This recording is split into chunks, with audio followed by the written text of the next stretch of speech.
Did you see how much these were? Yeah, almost 200. $300. That's crazy. This was all for nothing.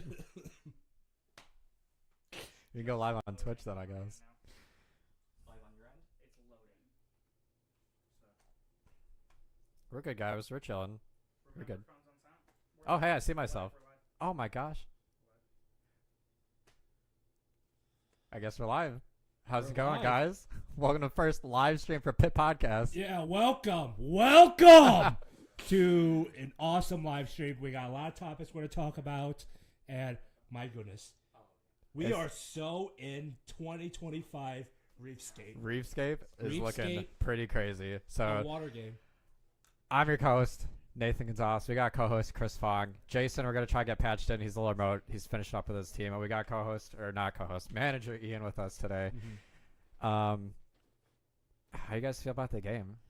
It's a really interesting game. It's got Yeah. a lot to do. Yeah, I mean, There's a lot of stuff. I think it's pop off. I don't know where to start. There's so much to do. Let's just take a moment and just like digest of like how to play the game. A moment of silence. Anyway, continue. So, from the game, the way that I understand it is there are these PVC pipes that's called corals. I think it's a great way that first saved the money on. Do you think that was the reason? Because I mean, you just like I said, it's a common piece at a hardware store, and you just make it. So, Yeah. So first it's like, haha, you do it. You do the one. Cut your own pieces, yeah. But then you also have the balls, what they call the Algae. algae, The ball. which for those of you that remember the 2019 game, speaking of 2019, yeah, Right into the mic. right. This is basically what this game piece is, but bigger. Was it 15 is or 16-inch tolerance, right in between, like the size tolerance for the game piece, and it's big, really big, right? I think a lot of people were saying that it's more durable than this 2019 orange ball. So that's gonna be really nice. No popping. Hopefully not a lot of diameter changes either, because that was a big thing with this one, right? Mm-hmm. When people would try to inspect and how big and making sure they were in tolerance, right? Mm-hmm. Mm-hmm. But I see Andy Mark has the official checker for the algae and make sure that's in spec. Yeah. But speaking of Andy Mark, the reef piece, the official reef piece, right, where you put all the coral, right? You guys know what I'm talking about, the metal piece that has the hooks and The stuff. purple stuff. $300. $300 for that. Now, I'm not with Andy Mark, nor do I know their finances or how they come up with a price of nearly $300 for a bent piece of metal, right? Mm-hmm. So I'm not there, so I don't know how they decided that price point was justified for teams. But even for like high resource teams, mid resource teams, low resource teams, right? $300 for a bent For a fork. piece of metal. Yeah, for a fork. For a fork. Yeah. A bent chopstick.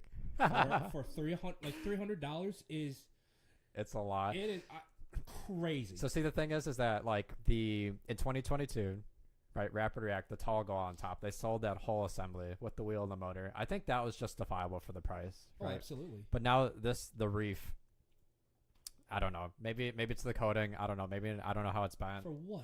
I don't know. Like It's expensive. My team will not be buying it. I know that. We'll be Right. using wooden pieces or PVC frame or something like that. We will not be buying that. But right. anyway, there's so much other stuff we don't have to get into the nuances with that. You know. Right.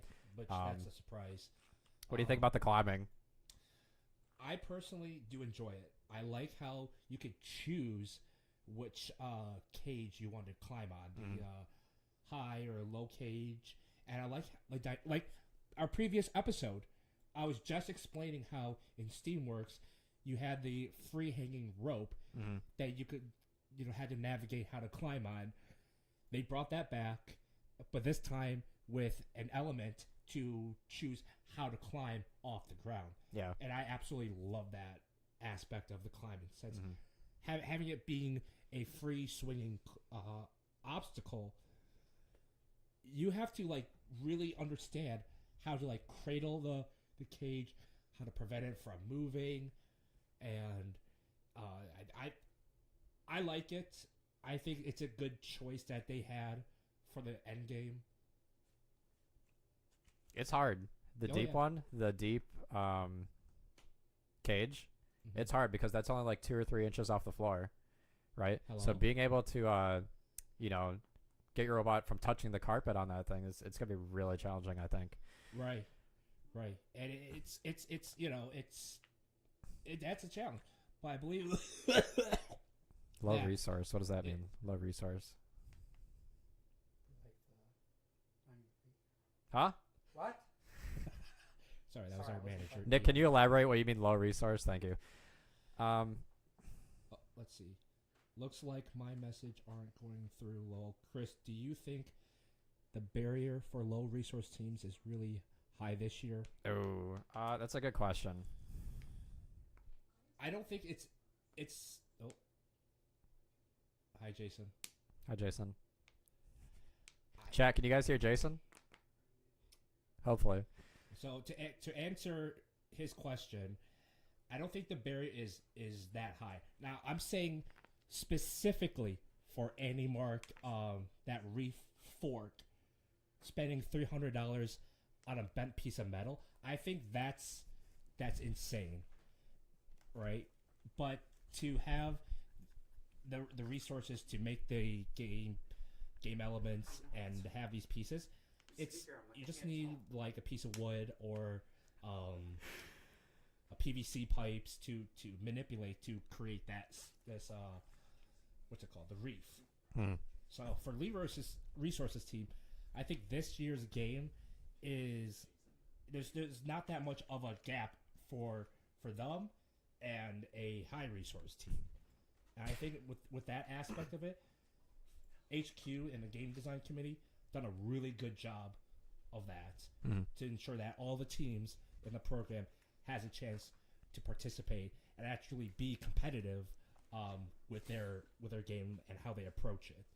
So I think that's my thought. So I think it's going to be really hard for the teams to practice because the making the reef at the right angles and that whole assembly, I think is going to be challenging. And the cage, trying to recreate that, I don't know. I haven't looked at the team, the wooden field elements yet, the team versions. What's that? Okay. Oh, okay. He just walked away. Sorry.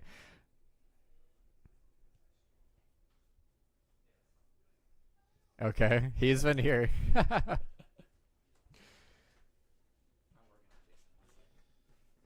Philip, Jason said that I'm very loud.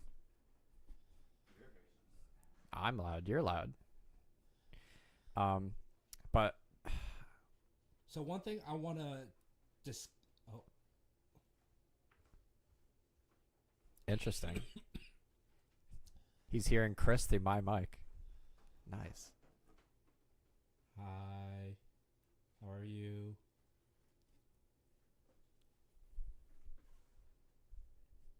Wow. Chris's mic isn't working. Was I talking and nobody? I don't know. Wow. Whatever. Anyway, we were talking about the barrier to entry for low resource teams. Whatever Nick wanted to say. Is there a gap? Do you think there's a gap?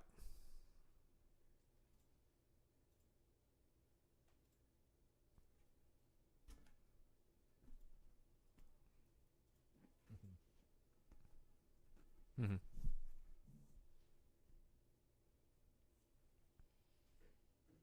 That looks hard. That's true. Mm-hmm. Yeah. Yeah. That's fair.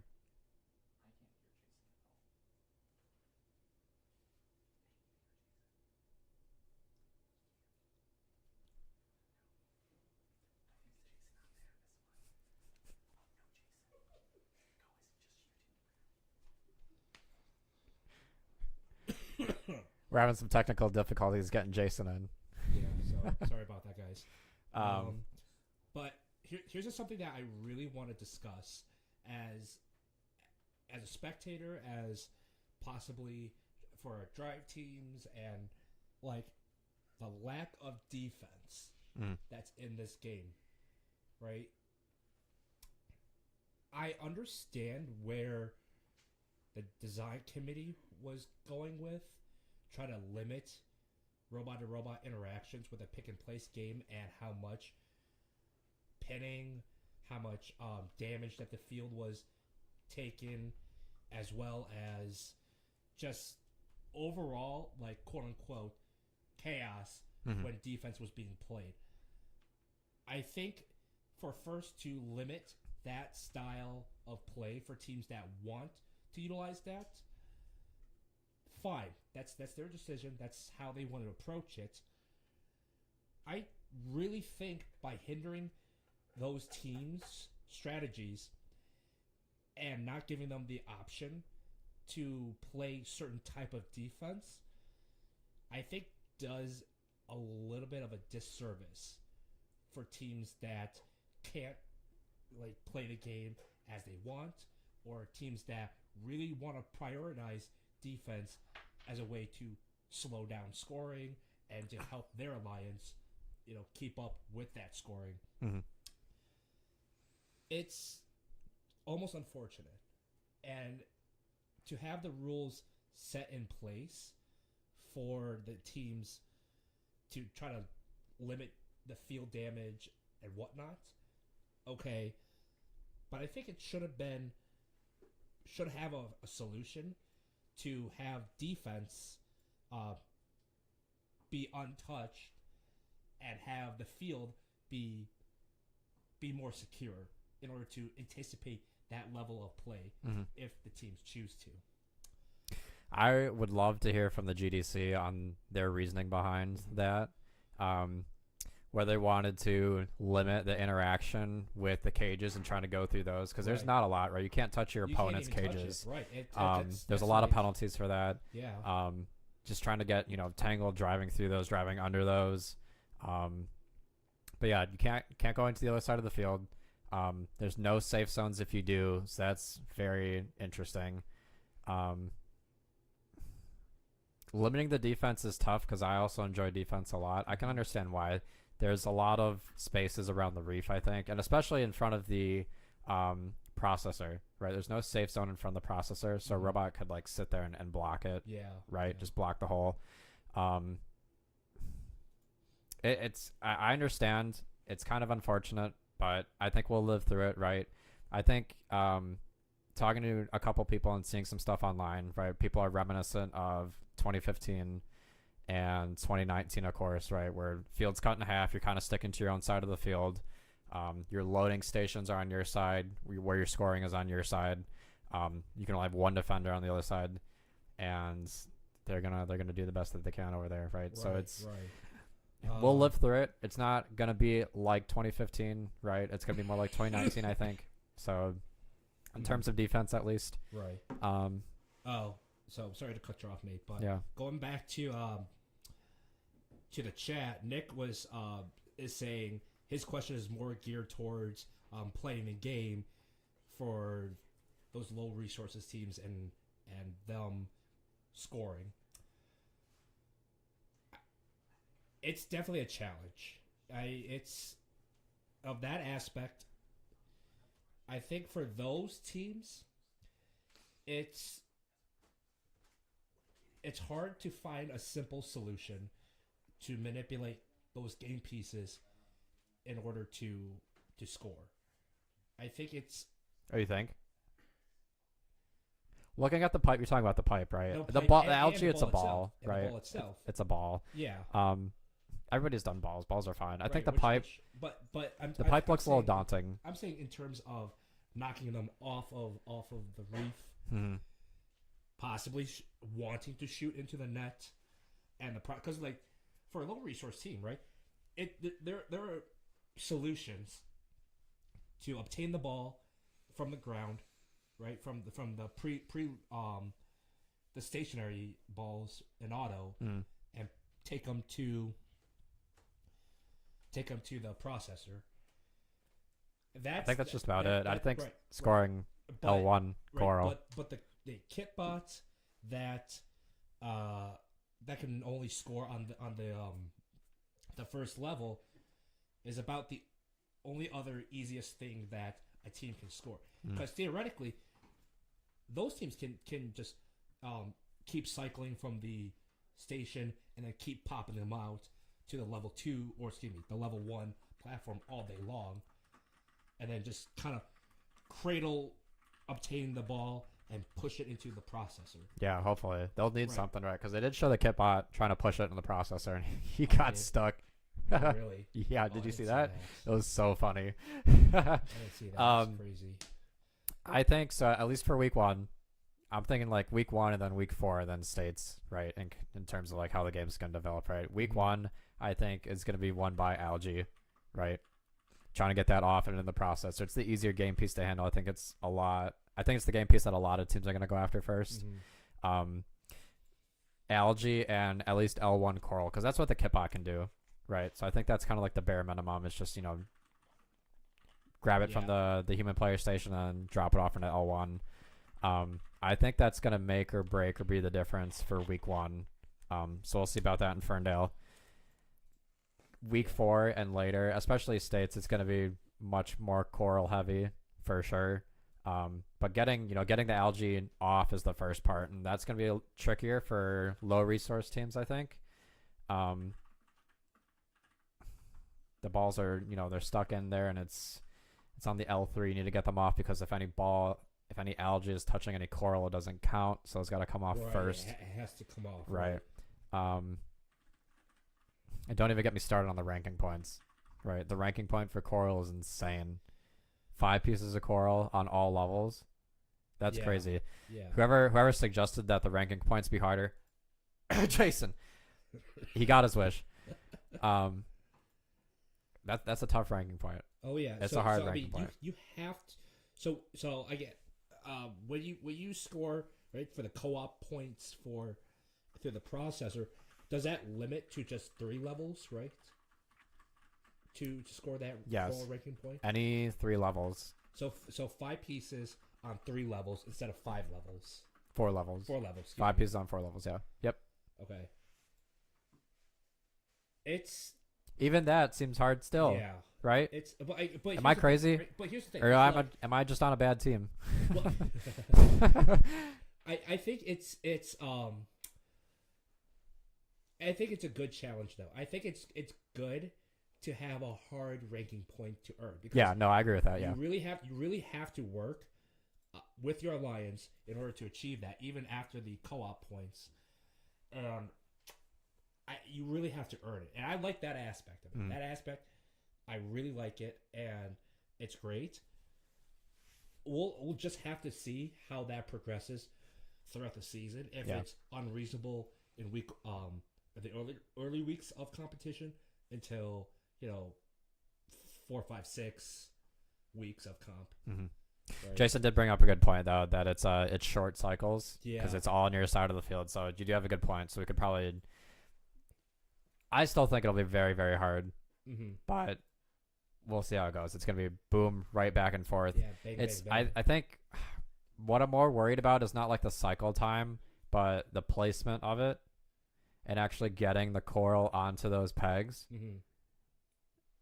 I think it's a really tough challenge for the drivers if they're not having any automated systems. If they're not locking Right. onto the April tags. If you're doing it manually, if you're just doing Yeah. it by eyeball, Oh my goodness. good luck. That's a challenge. It's itself. tough. You really have to use vision. You Yes. really have to use, like you said, some sort of automation in order to place these PVC pipes Yeah. onto the pegs at different at angles and even straight up and down. Mhm.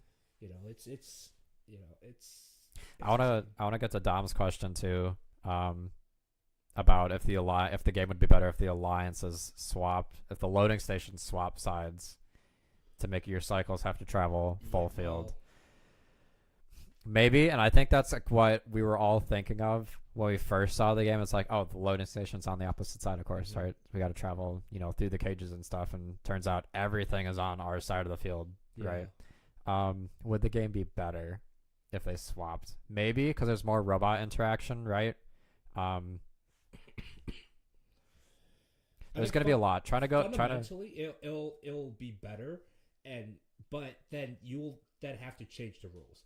You have to change the rules. Then you have to change. Yeah, you need safe zones. You need that and the game. It's like the whatever the cages.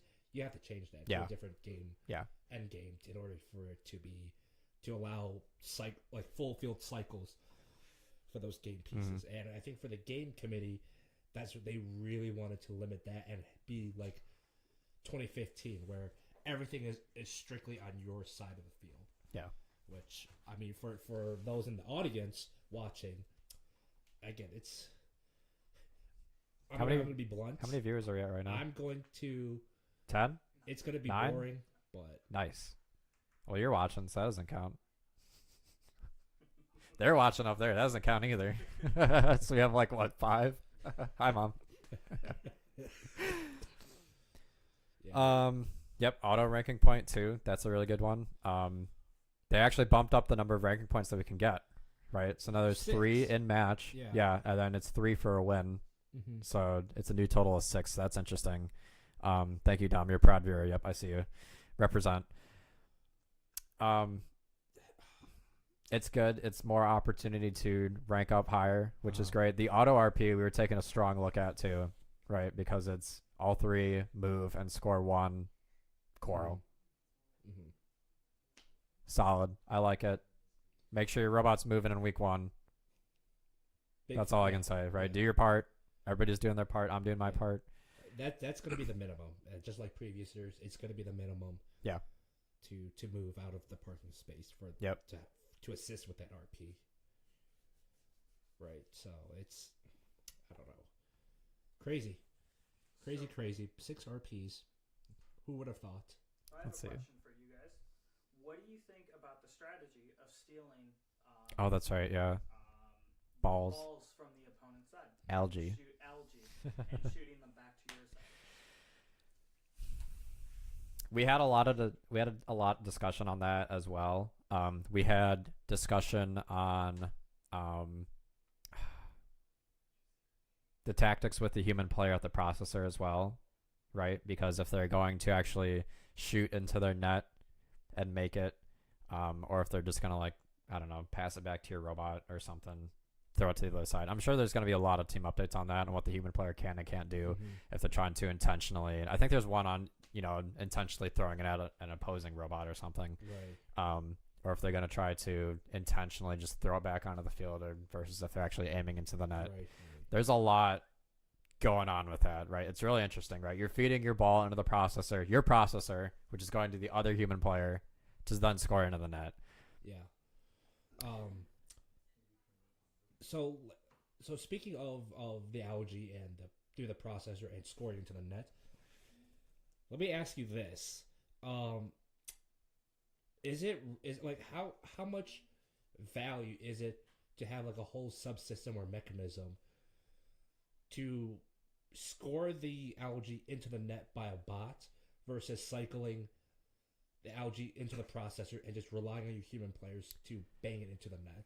So that's the thing. So you score into the processor, 6 points. Mm-hmm. And let's say your human player is Michael Jordan. Awesome. LeBron James, whatever. Sorry, the opposing human player is LeBron, right? Yeah. So you score into the processor, 6 points. Mm-hmm. They score into their net, 4 points for the other team. So that's a net 2. So you scored 2 points into your processor, right? Versus if you just shoot or elevate whatever into your net, that's 4 points. Mm-hmm. So scoring it yourself into your net is worth more points. However, shooting or elevatoring up to the net, I think is going to be really, really hard. It's 8 feet up off the ground. Right. There's no height limit. I didn't see a height limit. Did you see a height limit? No. Right. There's no Chief height Delphi limit. didn't see a height limit either. And the balls themselves are huge. Yeah. It's 15, 16 inch. Right. And the net's not shallow. Right. Yeah. I think if you're going to shoot into the net, That's not for me. There's gonna be some teams that do it, of course, right? Mhm. But it looks hard. Some teams are gonna do it. It's not impossible. Right. It just looks hard. And to have a whole subsystem just to hold onto the ball and to obtain it and control with it. Exactly. That's taking up a lot of space onto your butt just to do that. So it's like, well, if you have it within your frame perimeter, Mhm. if you have it out, then great. But it's like big boys. Yeah. I miss big boys. And even just the packaging too. You know, starting height configuration is it's short. It's like 3 foot something. Yeah. It's tough. They gave us a real challenge this year. Yeah. Yeah. What other questions do we write down? I think. I have a question for you guys. Is there Speak anything up, Michael. that stands out in the rules to you? Anything that stands out in the rules. No height limit. No We're height missing. limit. Oh, check your weight too. New weight limit, right? Oh yes, the weight limit. Oh my god, the weight limit was changed. See, okay, so for context, this is my first time mentoring with a team, and I'm back with my old team, so I didn't know that the weight rule changed until one of our mentors pointed out that, hey, it's not 125 Right. before, it's 115. Yep. So you have 115 weight limit now, and it's just crazy to me. It's crazy. Now again, I don't know how many teams had an issue of weight last year or in previous years. I'm sure there's several, but at least from initial observation, I didn't notice much issue with the weight limits for the majority of teams. I know there's some outliers and for that, but I'm curious to see if that becomes more of a factor now, since they're losing that extra poundage. If teams don't pay attention to it, they will. Yeah. We've built underweight robots for the past 2 years, so I think we've been at 90 pounds for 24 and 23, and then we just added some steel bars into our chassis tubes to get us up to weight, nice and heavy down low. Right. But I think the more interesting part with the 115 weight limit is that the robot plus bumpers, that max weight limit was 135, right? Okay. So whatever allowance you don't have for your robot, you can add into your bumper, right? So if you're underweight, so if you have a 100-pound robot, you're underweight for robot weight, so you're good there. But then you can make 35-pound bumpers. So if you're a 50-pound robot, if you build a 50-pound robot, you could have like 50+ pound bumpers. I think that's awesome. That's funny. Imagine that bot playing defense. Yeah, right? Insane. We got another question in the chat from Ian Barber, our esteemed manager. What are your thoughts on making a robot that goes to the venue max height? I thought of the 2016 camera pulls where in Stronghold, everybody's trying to, they have their camera pulls at their driver's station. They're trying to lift up to see over the defenses. I don't know. Is there going to be an update on that to like actually give a maximum height, or are they just going to free ball it? Who knows? Because you know what? I'm sure there's going to be a team that just for the memes, they're just going to do it. Go tall. I can't wait for the off season. The off season, some team is gonna do that. Gonna go super tall. It's really challenging because okay, I hate to put on my safety cap right now, but like tall robots that tip over, right next to the head ref stand, or the processor, right? The human player processors are right next to there too. Yeah, that's we'll see. It's gonna get dicey. You really need to have a low CG. Yeah. But who knows, right? I don't know if there's going to be even a lot of teams that even try to go up that tall. Yeah. They might just, get up right to maybe 7 feet, then just like plop it in or something. Right.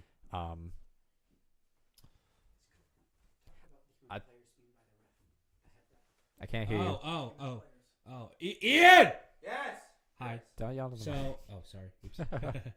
So Ian also brought up a great point.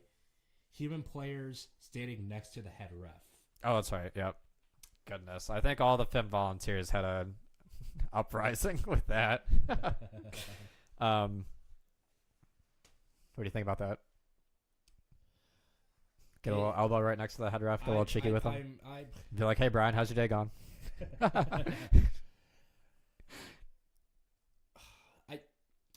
Again, I think the placement of the human player is just like, I'm not dissing on any students or any members of teams that are in that position, right? It's the human player. It's where it's at. Fine. Yeah. For the head ref, each head ref is different, so I don't know their mentality or the thoughts of it.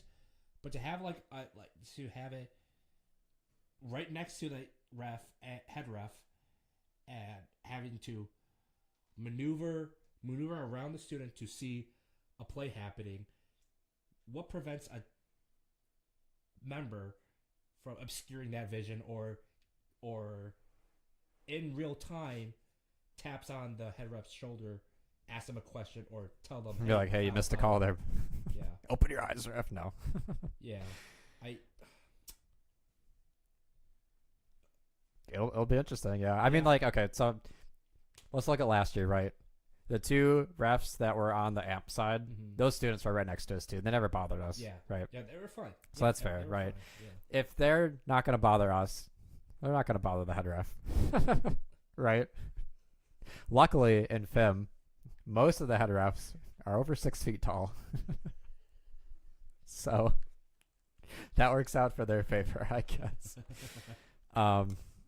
It's interesting. I think just, it adds a little bit of complexity to the traffic flow. I think a lot of the volunteers don't like students or drive teams walking in front of the scoring table, right? So if you're on the processor, just make sure to be mindful and walk around the backside or walk where they tell you. Yeah. Let the refs do their job.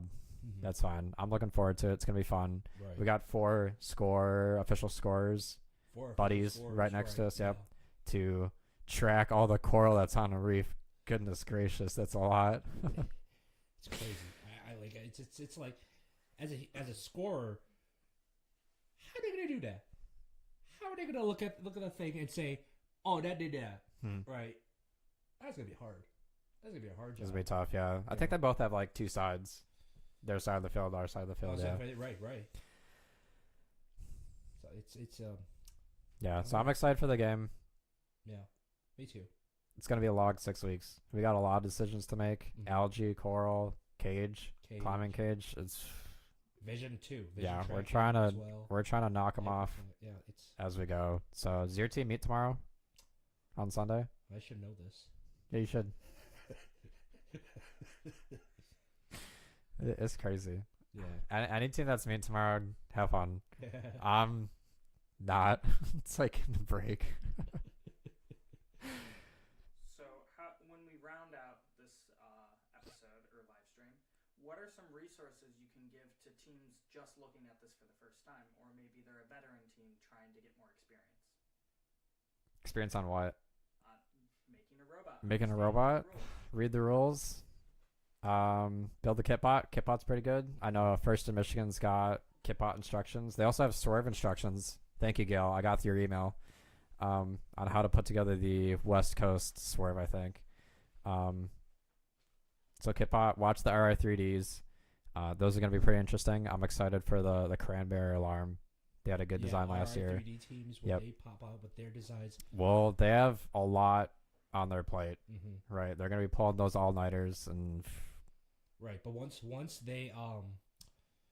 those come out, I think for all like the newer teams, rookie teams that need that guidance, need that resource, I think it'd be very phenomenal for them to look at the resources they use, their process on how their bot was made. I think it'll help them a lot.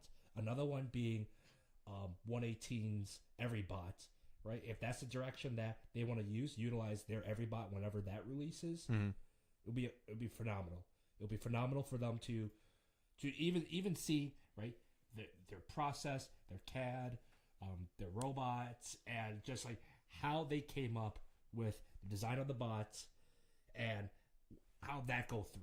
I think it's a crucial resource for teams that just need that stepping stone, they need that foundation on how to even approach this program, right? Especially for this season too, for them. I wish the every bot came out a bit earlier. Is the thing. Well, I think that's like a double-edged sword as well. It's like, you wait for the kit bot, wait to see what their design is. Do we like it? It's pretty well thought out, right? Mm-hmm. So they, I don't know, week 2, I think, like the beginning of week 2 is when their design comes out. Right.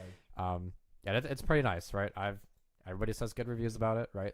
They're well thought out, but they have that week to think stuff out, right? Mm-hmm. Versus RA3D, they only have 3 days, and they try to get it as much as they can. I think if the RA3D guys actually had like a week to actually flush out and think through the designs a bit longer, they come out with great designs. Don't get me wrong, right? For 3 days, they're putting out some really good stuff, right? But if they carried on and brought it through the week, we could see even better robots maybe. But that's the trade-off. It's like, do I wait for 118 and all these RA3D teams to go through their research and stuff, versus me having to make a decision now because I'm playing in a week 1 and I need to start cutting parts. Right.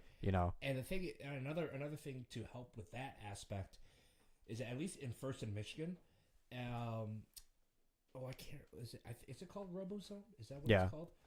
There is a veteran of the program. His name is Dan Camara.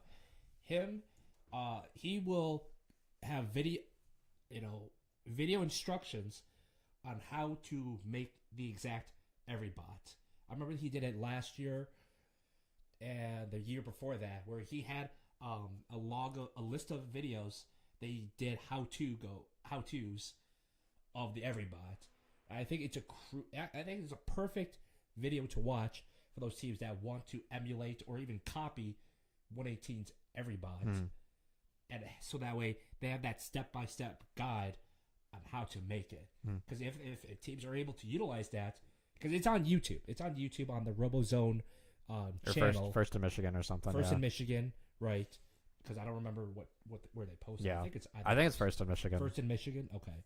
On YouTube, right? He does a phenomenal job of explaining things clearly and as precise as possible for those teams. I think it's just an invaluable resource for those teams. I want to see Dan and Gail just build a robot. Just put them in a room together. Just build a robot.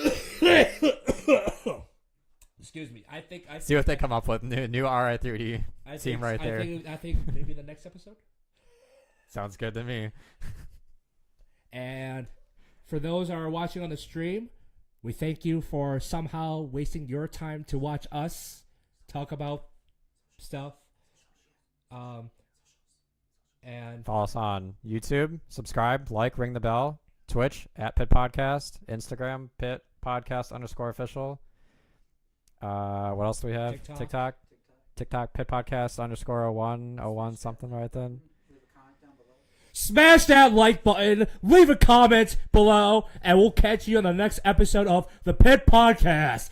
Let's go! Let's go, Jared! Let's go! Jared Goff.